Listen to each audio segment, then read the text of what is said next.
अस्सलाम वालेकुम। एक मुतवफ़ी लावाल फौत हुआ है जी।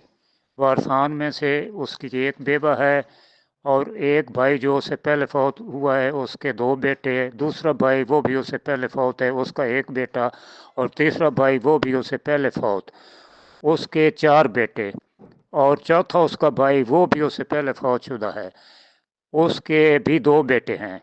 ये विरासत किस तरह तकसीम होगी? अगर वो मुतवफ़ी के भतीजों के साथ भतीजियाँ भी हों तो वो महरूम रहेंगी या उनको हिस्सा मिलेगा जी?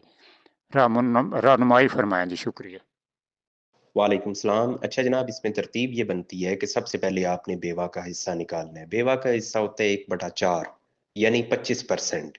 25% आप बेवा को देंगे, बाकी रह जाएगा 75%। 75% तकसीम होगा तमाम भतीजों में, हर भतीजे को बराबर हिस्सा मिलेगा।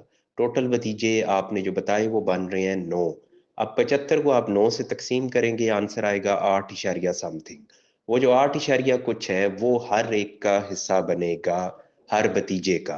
आपने फर्दर पूछा कि जो भतीजी है क्या उसका भी कोई हक बनता है, तो उनका कोई हक नहीं बनता। जितनी भी भतीजियां हैं उनको कोई शेयर नहीं मिलेगा, शेयर मिलेगा सिर्फ भतीजों को, और हर भतीजे को बराबर मिलेगा। ऐसा नहीं है कि एक भाई का एक बेटा है और एक के चार बेटे हैं तो चार वाले को ज्यादा मिला है या एक वाले को ज्यादा मिला है, ये नहीं। हर भतीजे को बराबर मिलना है, वो जो भी उनकी तादाद है।